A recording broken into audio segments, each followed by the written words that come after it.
Räägime sellisest funktsioonist nagu nopitooteid tellimustele. Valides müük on siin selline alapealkiri nopitooted tellimustele ja siin saab siis filtris anda näiteks, mõeldes nüüd ostutellimusele, ühe konkreetse hankija valiku, otsida need tooted üles, mille tulemusena siis kuvatakse kogu seda loetelu. Juhin tähelepanu, et maatrikstooteid kuvatakse vaikimisi ainult peatoodet ennast, selleks, et näha variatsioone, tuleb ka nii valida. Ja saab siis märkida linnukestega ära need tooted, mida sellel tellimusel näha soovitakse.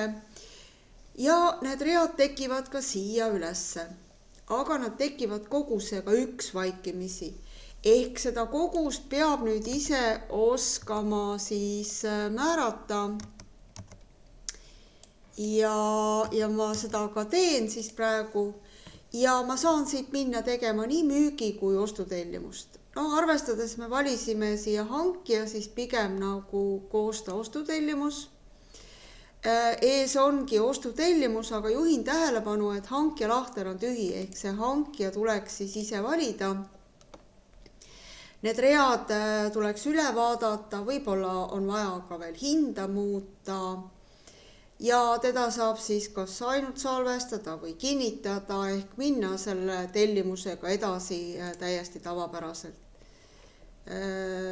Praegu siis kinnitatud ja saan teda siis saata e-postiga nii kuidas valin, kas ilma hindadeta või hindadega, täiesti tavapäraselt ja jään siis ootama, millal see kaup saabub. Aga täpselt samamoodi võin ma minna koostama ka müügitellimust. Põhimõtteliselt need read on ka ees, et ma võiks siia klikkida lihtsalt koosta müügitellimus, kui need samad tooted samade kogustega oleks vaja ka vormistada müügitellimusele.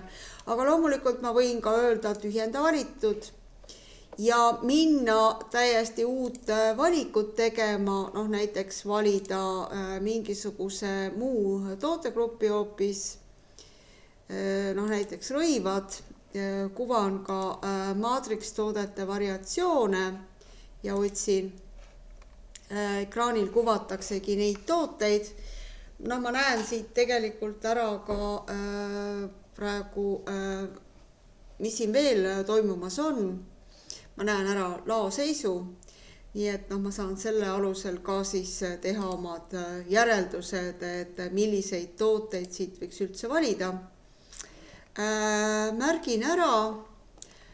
Need samad tooted on ka siin võimalik, et ma tahan neid koguseid ka siis vastavalt muuta ja koostan siis müügitellimuse. Müügitellimusel kuvatakse neid ridu siis punasega, mis on probleemsed. Ja loomulikult tuleb mul siis valida vastav klient, kellele see müügitellimus on koostatud vastavalt, kuna hind võib sõltuda kliendist, siis kas uuendan hindasid või jätan need hinnad paika, mida programm siis vaikimisi tootekaardilt välja pakub.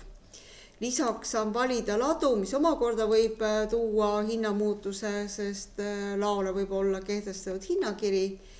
Ja kui ma kinnitan, siis ka need kogused on täiendavalt siis broneeritud, nii et ilmselt peaksin ka minema neid tooteid siis